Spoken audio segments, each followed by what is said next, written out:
Not gonna lie to you guys, this is like the 1 millionth time I filmed this. I've had like a couple of technical issues, but I think this is gonna be the time that makes it. What is up, YouTube? So today we're talking about doubles. This is something that I end up talking about with all of my students because I feel like whether you've had lessons before or not, whether you've taught yourself, whether you've been to music university, like whatever, I feel like doubles are often overlooked. And the big problem with doubles is we use too much rebound. We rely too heavily on rebound. And when we do that, our doubles sound weak or they sound sloppy, and we don't want that. So today is anti-sloppy doubles day.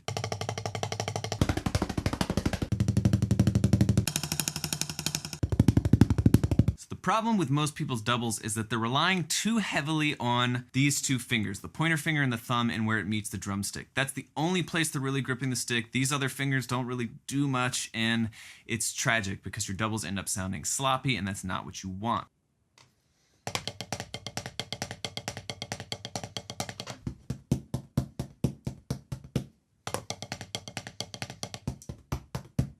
Because you're relying totally on rebound. When you're on a practice pad or a snare drum, that's not a big deal because those things have a lot of rebound, but when you go to a rack tom or a floor tom, you don't succeed as much playing doubles, or maybe not at all, because you're relying on pure rebound. So we need to incorporate these other fingers if we're gonna get our double strokes sounding better, sounding clearer, and we're going to increase speed. So I've developed 4 exercises to help you work on your doubles. And before I get into these exercises, as always, the sheet music is down below in the description. So click on that link and you'll get the sheet music so that you can take this stuff to the practice room, learn it yourself. Exercise 1. Now with this exercise, it's very easy. We're going to just throw the stick and snap the stick. And what I mean by that is the throwing should be a very natural motion. It shouldn't be this thing where you're jerking the stick back and you're doing this weird stuff. It should just be a natural throw.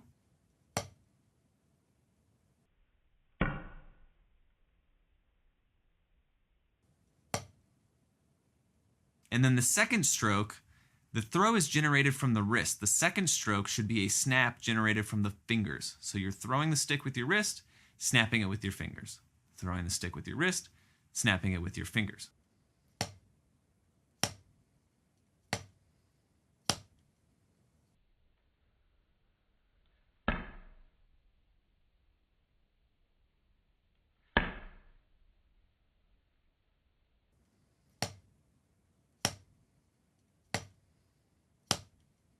On this first exercise, all we're going to do is we're going to take quarter notes, and we're going to throw on the first quarter note, snap on the second quarter note, throw on the third quarter note, snap on the fourth quarter note. So throw, snap,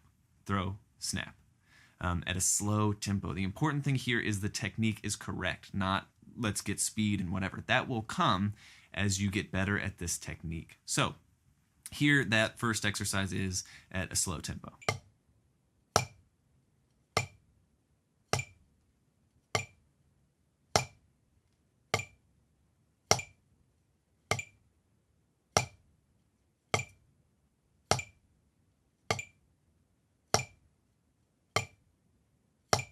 Exercise number 2. So in this exercise, we're going to keep the first measure the same. Throw, snap, with quarter notes.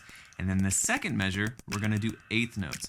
Now, when we go from this big motion of the quarter note throw, snap to the smaller motion of the eighth note throw, snap, the technique's going to change. It's going to be a little more challenging. It's going to be a little bit weird. So it's going to take some getting used to because you're making that big motion that you're doing at a slow rate of subdivision.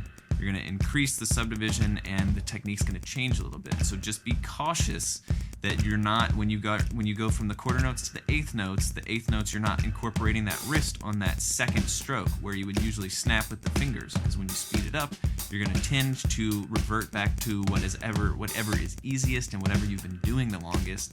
So you're really going to have to fight the urge on that second stroke of each eighth note to use only your fingers, not your wrist at all. And those eighth notes are going to be throw, snap, throw, snap. So make sure that that second stroke, that snap, is really snapping and not you using your wrist again. So the second exercise sounds like this.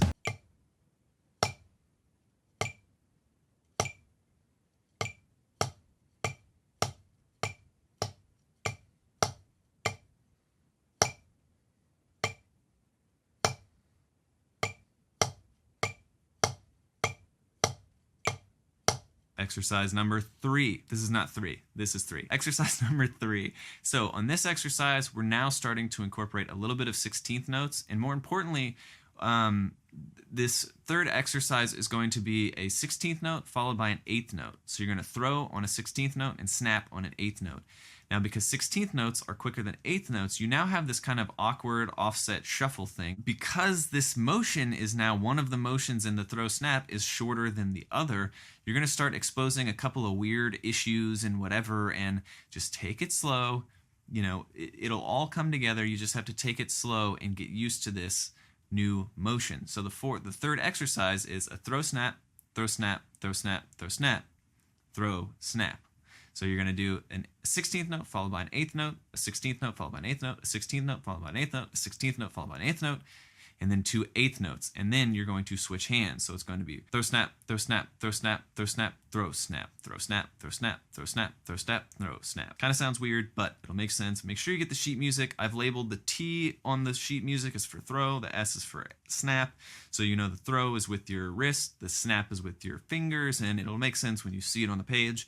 But here's the third exercise at a slow tempo and then at a faster tempo.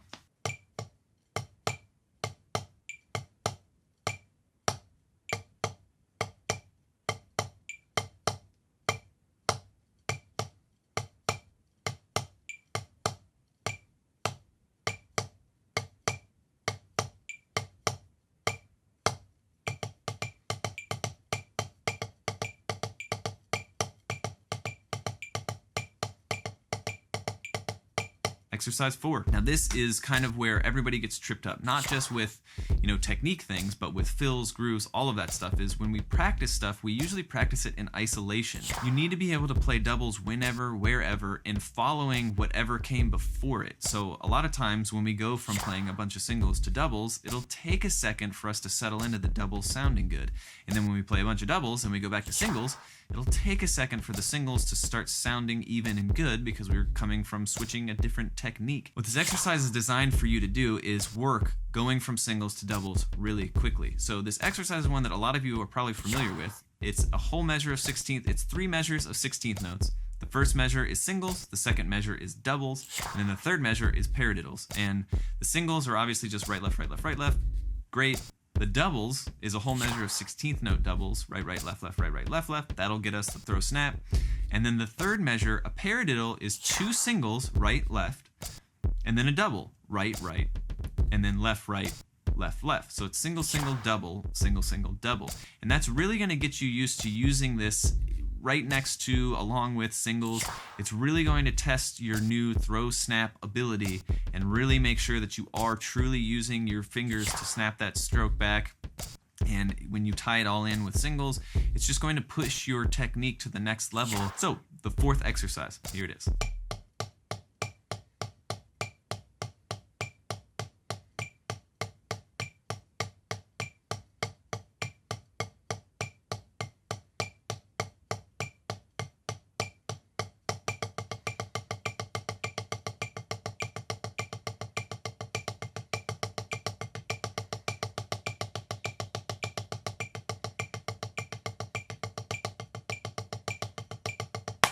Okay, that's it for me. Those are 4 quick lessons. And here's a quick little tip just about life in general. I've been making content on YouTube for like a year now, and it's been amazing. I can't thank you all enough for being a part of this journey. But literally, this is the 3rd time I filmed this lesson because I just had a lot of I got a new camera. I'm messing with the settings. The last video I took was super out of focus. The first recording I did, the angle was super weird, and when I started editing it, I was like, this angle's terrible, and it doesn't actually help you all see my technique. Making content is hard, but it has been worth it for me, and I hope to connect with as many of you as I can. I'm doing this for you, and I just can't thank you enough for so many of you have sent me emails, put in comments, send me Instagram direct messages. So many of you have been so kind, so encouraging, and I just can't thank you enough because there are weeks like this where, I almost was like, I'm not even going to put out a lesson this week. Whatever. It's not working out. I'll just wait until next week. But so many of you ask me questions, are encouraging, you guys are so thankful, so grateful, and that makes me really thankful and really grateful that you're even willing to listen to me talk to a camera. So thanks for following, and like if you are creating content out there, or if you do want, to get a promotion at work or get better at this thing that you're terrible at, or whatever it is, there's gonna be times where it's really discouraging. And these doubles might be, you might say, oh, this looks so cool, and then sit down to play some of these doubles and work on your technique, and you realize that, you're worse than you even could have imagined. That's okay. Like, it doesn't matter. The important thing is that you push through it, and that you reach out to people who have done what you've done and say, hey, when you're discouraged, when you're in a funk, when you feel like it's pointless, what do you do? So yeah, I don't know. I didn't mean to get like sentimental or whatever, but it's just like sometimes it can be really hard, especially when there's I'm home alone in my studio. There's no one here telling me to no, you're gonna do this today. Like, I could have just not done this, but I had someone ask me about this week, and I was like, I'll make a lesson on Thursday for you, and it was kind of that accountability of this person took time to send me an email, and I told them I was gonna post this video, so no matter what, I should just do it. Yeah, I don't know what the point of that rant was, other than thank you for watching. If you want to subscribe, you can do that. Hit the notification bell so you can see all the new lessons that come out. Get the sheet music for this lesson. That's in the link for free below. And then, put in the comments, what are you struggling with? What, are doubles something you're struggling with? Or, is work not going like you want it to? I don't know. Put a struggle down in the comments, or put a lesson that you want to see, or whatever. I just want to connect with you guys. And when I get to do that, I've been meeting a lot of you lately in Nashville. Some of you come through and look me up, and we get coffee or whatever. It's just been really cool. YouTube is a very cool thing, and I want to connect with you all, deeper than just you watching this video and then peacing out. If you have something, questions, concerns, whatever, put them in the comments, send me an email. I'd love to talk. So thanks for watching. I'm out. Hopefully this video will actually finally work.